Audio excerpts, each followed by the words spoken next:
Survei Litbang Kompas menunjukkan dua tokoh masih memiliki elektabilitas tertinggi di Pilkada Jakarta. Lalu siapa yang berpeluang untuk duduk menjadi orang nomor satu Jakarta? Kita berbincang dengan Vincentius Gitiarko, peneliti Litbang Kompas, ada Daniel Johan, Ketua DPP PKB, dan Diah Roro Esti, politisi Partai Golkar.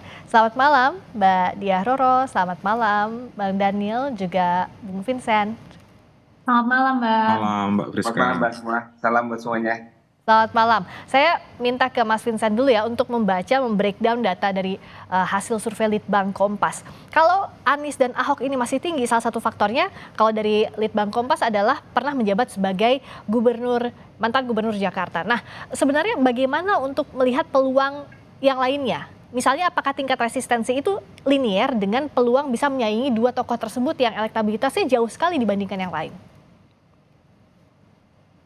Iya, sebelumnya untuk membaca antara Ahok dan juga Anies yang suaranya tinggi itu ini sebenarnya bisa dibaca bahwa ada semacam memori ya, atau kesan baik yang ditinggalkan oleh kedua tokoh ini ketika menjabat sebagai gubernur yang dipilih oleh sebagai gubernur di Jakarta begitu. Karena di survei ini juga muncul bahwa kinerja Anies itu dipandang paling baik oleh 36,8 responden dan sementara kinerja Ahok itu dipandang paling baik oleh 44,5% responden. Artinya ada semacam memori yang baik yang masih dipegang atau diingat oleh warga Jakarta tentang dua sosok ini begitu. Ya.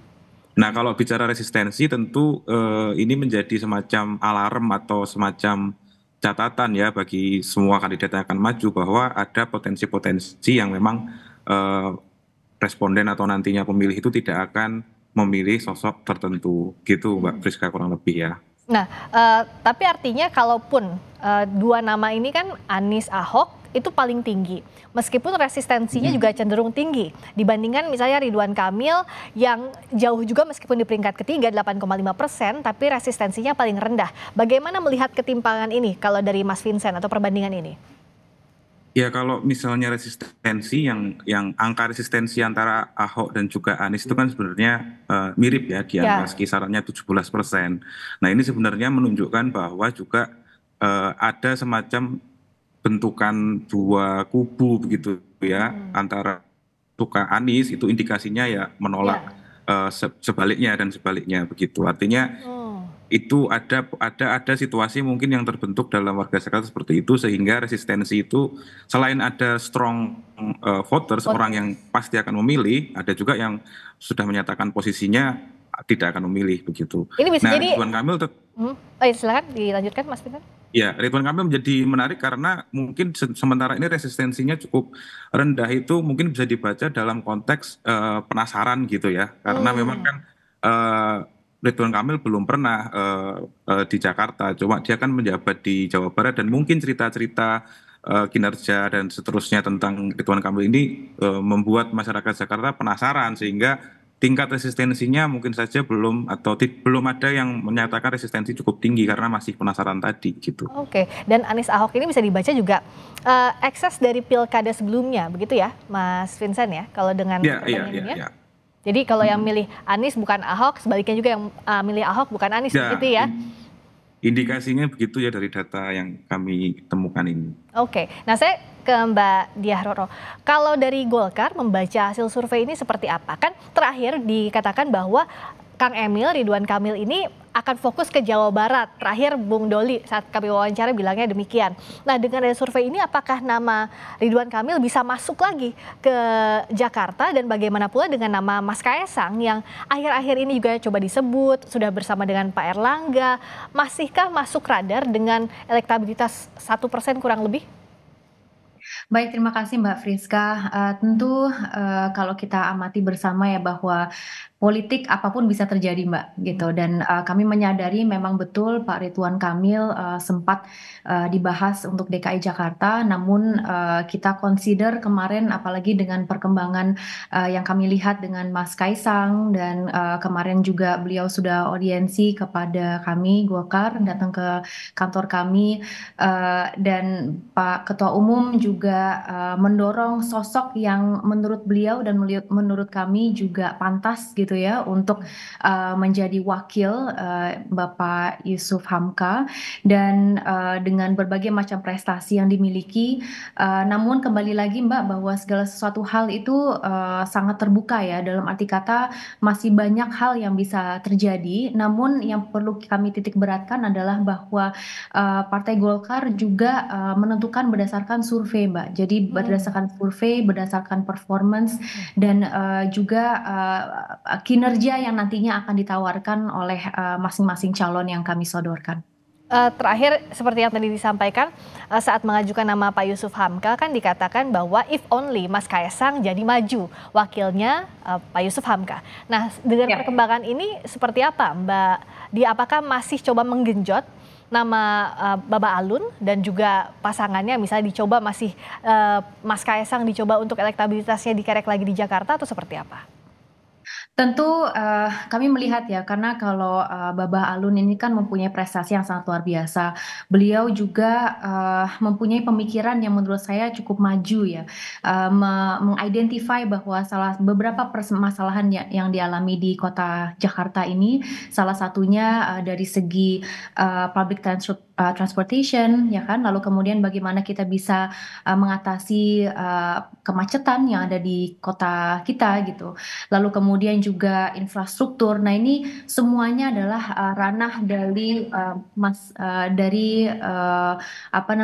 beliau gitu. Nah, maka mengingat potensi yang dimiliki, ini sesuatu hal yang patut untuk kita exercise, Mbak Friska, ke depannya, dan tentu kami melihat kembali dan menghadirkan para kader-kader yang kami merasa mempunyai kemampuan untuk memajukan kota Jakarta ke depannya. Oke, kalau dari PKB seperti apa sejauh ini sikapnya Bang Daniel? Apakah masih nama Mas Anies yang jadi prioritas? Karena terakhir kan Gus Imin bilang bahwa kami mencari siapa pasangannya, wakilnya yang akan mendampingi Mas Anies. Artinya apakah masih fokus untuk lobby posisi wakilnya Mas Anies atau seperti apa? Ya, makasih Mbak Fris. Selamat sore semuanya. Tentu kita terima kasih ya atas hasil dari survei Litbang Kompas yang hari ini dirilis. Dan kita bersyukur sekarang Pak Anies tetap masih di posisi yang kuat teratas ya. Sejauh ini usulan dari PKB DKI itu hanya satu bersama Pak Anies ya. Dan yang terkuat saat ini masih kasnya bersama dengan Pak Anies. Sehingga posisi wakil itu yang akan menjadi pembahasan bersama nanti dengan partai-partai koalisi ya, sehingga kita ini masih dalam rangka memberikan peluang kepada seluruh koalisi untuk membahas bersama siapa nanti wakil terbaik dari Pak Anies yang untuk memastikan kemenangan nanti untuk di Pilkada DKI nanti. Yang dikatakan calon koalisi ini siapa Mas Daniel? Apakah PKS utamanya dan siapa lagi? Yang sejauh ini sudah menyebut nama Pak Anies kan PKS termasuk dengan PDIP, tetapi kan seluruh partai yang lain masih dalam juga proses memastikan ya, sehingga kita masih butuh waktu mungkin untuk komunikasi untuk memastikan pasangan-pasangan sekaligus dukungan-dukungan sehingga nanti terbentuk koalisi yang pasti nanti.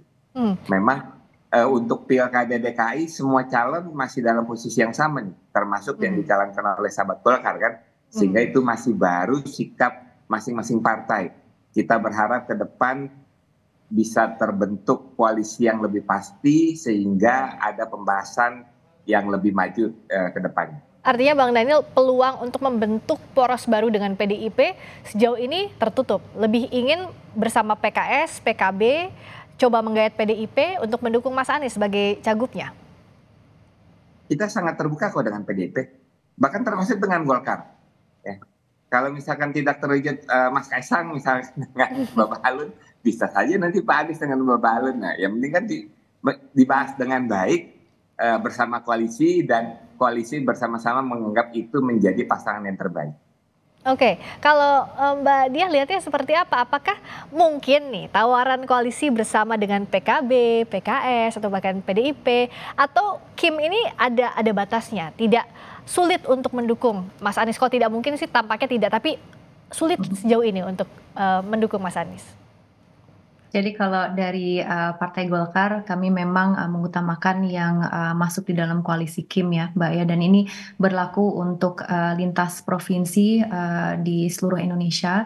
Namun tentu kembali lagi apa yang telah disampaikan bahwasanya kami juga akan melihat dengan berjalannya waktu bagaimana, mengingat politik sangat berdinamis ya Mbak ya, dan kita juga ingin pada intinya mendorong sosok yang mampu menjawab segala bentuk permasalahan yang dialami oleh masyarakat khususnya yang tinggal di kota Jakarta, dan permasalahannya itu sangat amat luas, sangat banyak, dan untuk memilih kader yang tepat, mengingat ini juga masih banyak waktu ya Mbak, kita masih ada sampai bulan Agustus untuk menetapkan secara fix gitu, dan kita akan melihat bagaimana ke depannya. Jadi 40 hari kurang lebih ini bisa dianggap panjang, tapi juga cukup singkat harusnya untuk mencari siapa kalau ya, betul. Kalau dari Mas Vincent nih, kalau lihat dari tadi yang disampaikan oleh Bung Daniel misalnya, bahwa kalau dari koalisi, calon koalisinya PKB, PKS misalnya, atau coba menggait PDIP, itu masih Mas Anies. Tapi kalau dari Golkar bersama Koalisi Indonesia Maju ini masih mengeksersis sejumlah nama, termasuk Mas Kaesang juga Babah Alun. Nah, sebenarnya kalau dari survei ini kan dilakukannya Juni ya Mas ya, Mas Vincent. Dengan ada perkembangan, ini apa faktor-faktor yang bisa mengubah biasanya tingkat elektabilitas satu atau dua calon, baik itu gubernur maupun wakil gubernur? Iya, tentu ketika seorang calon sudah pasti akan diusung gitu ya, dan masyarakat publik sudah tahu siapa yang akan maju gitu, tentu pandangan publik terhadap calon-calon itu lebih spesifik lagi begitu ya. Nah, khusus di Jakarta tentu apa yang dibawa oleh masing-masing kandidat ini tentu akan dilihat oleh masyarakat di Jakarta. Misalnya pertimbangan-pertimbangan seperti pengalaman itu salah satu yang cukup kuat muncul ya di hasil survei ini, karena latar belakang yang paling disetujui oleh masyarakat Jakarta, oleh responden itu adalah yang pernah menjabat kepala daerah dan juga pernah menjabat menteri atau setingkat menteri. Untuk pernah menjabat kepala daerah itu disetujui oleh sekitar 81% responden, sementara yang setingkat menteri itu 75,3% responden. Nah, di sini memang terlihat bahwa masyarakat Jakarta cukup rasional dalam memilih pemimpinnya nanti, karena mereka ingin setidaknya pemimpin yang sudah punya pengalaman gitu ya, atau track record. Oke, jadi track recordnya dilihat ya oleh pemilih rasional Jakarta. Nah, Mbak Diah, apakah soal pengalaman ini calon-calon yang sejauh ini digodok oleh Golkar, misalnya Mas Kaesang, Babah Alun, itu sudah masuk kriteria berpengalaman atau tidak? Karena kan untuk jadi kepala daerah belum ya sejauh ini. Seperti apa Mbak Diah? Baik, kalau kita melihat sosok seperti yang pertama Babah Alun ya, beliau kan juga mempunyai track record yang cukup ekstensif, terkhusus ketika kita berbicara mengenai sektor infrastruktur. Banyak sekali pemikiran-pemikiran beliau yang ingin sekali untuk mengatasi permasalahan kemacetan yang dialami di kota Jakarta, lalu kemudian berbagai macam bentuk public transportation, MRT, LRT, dan Transjakarta. Banyak sekali pemikirannya yang beliau ingin memajukan sektor ini agar kemudian tidak terjadinya jalan besar yang kondens gitu ya, yang terlalu ramai padat dengan mobil, dan bagaimana kita bisa gaya hidup kita itu bisa kita normalize dengan menggunakan transportasi umum. Nah, ini juga menjadi salah satu hal, belum lagi hal-hal lainnya gitu ya Mbak ya. Jadi kalau dari segi profesional ya, latar belakang itu sangat amat jelas. Ketika kita berbicara mengenai tadi disebut Kang Ridwan Kamil juga, itu udah jelas juga track recordnya seperti apa. Beliau pernah menjabat sebagai gubernur, dan dalam bentuk inovasinya sudah tercantum lah, kita bisa melihat bagaimana memajukan wilayah itu gitu. Dan kalau kita berbicara mengenai Mas Kaesang, walaupun bisa dibilang relatively new, tapi sebagai bagian dari generasi penerus bangsa ya, sebagai kaum muda muda yang mempunyai gagasan dan melalui kepemimpinannya sebagai Ketua Umum PSI, beliau juga menunjukkan bagaimana mengedepankan leadership di dalam internal PSI-nya. Kita melihat juga karena kemarin sempat audiensi dengan Golkar, nilai-nilai seperti itu kami rasa sangat amat penting untuk kita junjung ke depannya, dan mengingat bahwa ini sama aja kayak nyari jodoh, Mbak. Kalau misalnya berpasangan ini kan yang pertama cocok atau tidak, lalu kemudian apakah bisa saling melengkapi gitu. Mungkin yang kurang di calon gubernurnya bisa diisi oleh wakil gubernurnya dan vice versa gitu. Jadi kita menikmati proses pencarian jodoh ini agar kemudian kita mampu untuk mengedepankan pembangunan yang terbaik untuk Kota Jakarta. Nah, kalau Bang Daniel, gimana proses lobby yang berlangsung saat ini, terutama kalau PKB dan partai lain pasti ingin mendapatkan kotel efek maksimal dengan jadi wakilnya Mas Anies kalau misalnya ingin mencalonkan sebagai wakil gubernur. Nah, sejauh ini seperti apa proses lobbynya dengan PKS misalnya yang sudah mencalonkan Anies Sohibul, sudah declare Anies Sohibul Iman?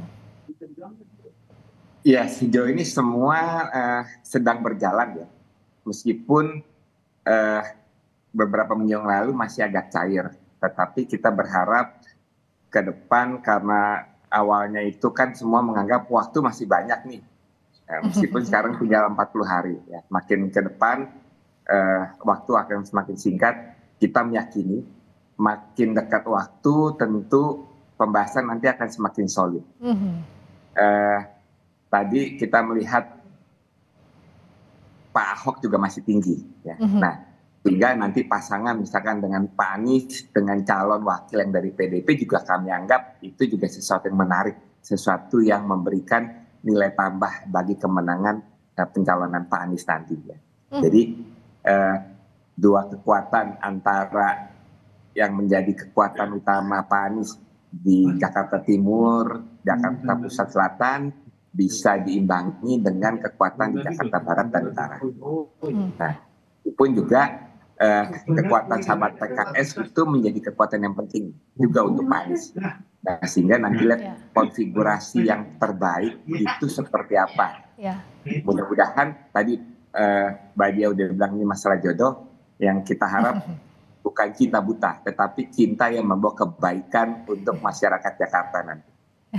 Bagaimana jangan cinta buta, tapi memang susah ya, susah-susah gampang ya cari jodoh ini untuk menentukan wakilnya apakah disetujui juga oleh partai politik. Nah, kalau Mas Vincent sebenarnya apa yang membuat Jakarta ini berbeda untuk dibaca secara politik begitu? Karena kan kalau daerah lain misalnya sudah misalnya dari kapabilitas atau dari pengalaman saja. Tapi kalau di sini kan ada bagaimana formasi dari koalisi yang akan mengusung masing-masing calon, termasuk juga tidak ada yang punya golden ticket untuk di Jakarta, Mas Vincent. Iya, memang Jakarta ini cukup menarik kalau juga dilihat dari sisi masyarakatnya kan ya. Artinya pemilih di Jakarta itu bisa dipandang juga kembali ke hasil survei ya. Sebenarnya sangat-sangat praktikal untuk juga melihat permasalahan yang harus diselesaikan oleh kepala daerahnya gitu ya. Artinya selain juga melihat latar belakang calon, juga bagaimana pasangan itu dibentuk atau juga partai yang mengusung, tapi sisi praktis masyarakat Jakarta ini mungkin juga perlu diperhatikan dan juga bisa menjadi salah satu program yang ditawarkan oleh kandidat gitu misalnya ya. Karena dari survei ini misalnya masyarakat Jakarta tuh masih bergulat dengan 3 masalah laten ya yang khas kota gitu ya, khas kota besar gitu. Seperti misalnya dari kita juga menanyakan kan ada sejumlah indikator yang kita tanyakan ketika masyarakat Jakarta mengevaluasi pemerintah daerahnya. Nah, ternyata masalah kemacetan itu masih mendapatkan skor yang relatif rendah begitu ya. Artinya masalah kemacetan lalu diikuti soal polusi udara dan ditambah dengan kriminalitas itu masih menjadi sebuah indikator juga ketika misalnya ada calon yang sudah terbentuk, lalu apa sebenarnya sisi program praktis yang bisa dilihat oleh masyarakat Jakarta untuk mengatasi masalah-masalah laten ini, itu Mbak Friska ya. Jadi ini menjadi sangat khas pemilih masyarakat kota gitu ya. Mungkin di wilayah lain yang tidak sebesar Jakarta ukuran kotanya mungkin situasinya akan beda gitu. Kalau Bang Daniel melihat Artinya kalau dengan tadi komunikasi politik yang sudah dibangun, kemungkinan besar ada 2 poros di Jakarta, PKB, PKS, PDIP dengan Kim. Apakah tergambar sementaranya seperti itu sekarang, Bang Daniel? Ya, sejauh ini itu baru asumsi ya. Tetapi kan agak sulit diprediksi karena memang belum ada satu partai pun yang secara fix sudah bisa punya tiket untuk maju. Ya, koalisi yang terbentuk belum secara final, tetapi masih cair. Nah, tetapi ya banyak orang, banyak pengamat memprediksi seperti itu akan ada 2 calon. Dan kita menyambut calon apapun yang terjadi nanti, dan kita meyakini nanti calon yang diusung oleh PKB itu mungkin yang terbaik. Kalau dari Mbak Diah gimana melihatnya? Apakah potensi head to head dengan Mas Anies ini yang disiapkan oleh Kim salah satunya? Yang paling pentingnya itu? Tentu kami kita berproses, Mbak. Jadi kita betul-betul menikmati proses tadi hingga nanti penentuan akhirnya siapa yang final yang akan kemudian tertera sebagai calon gubernur dan juga wakil gubernur. Jadi kita nikmati proses itu dengan catatan bahwa kita akan mendorong sosok yang memang mempunyai track record yang baik, bisa mengatasi segudang permasalahan yang dialami di Kota Jakarta. Tadi sudah disampaikan oleh Mas Vincent. Saya apresiasi ya riset yang dilakukan oleh Litbang Kompas juga. Paling tidak kami menyadari gitu apa sih sebetulnya yang dibutuhkan oleh rakyat Jakarta, masyarakat Jakarta, agar kemudian ini bisa membuat kita betul-betul berpikir secara rinci gitu siapa yang patut untuk kita dorong. Jadi ini mari kita nikmati prosesnya, proses pencarian jodoh ini tentu tidak semudah itu, tapi itu tadi kembali lagi bahwa yang diharapkan mampu untuk mengatasi segala macam masalah yang terjadi di Jakarta. Tak segampang itu, tapi semoga segera ketemu jodohnya Bang Daniel, Mbak Diah. Kita tunggu nanti bagaimana konfigurasinya di Jakarta. Terima kasih juga Mas Vincent. Selamat malam. Malam.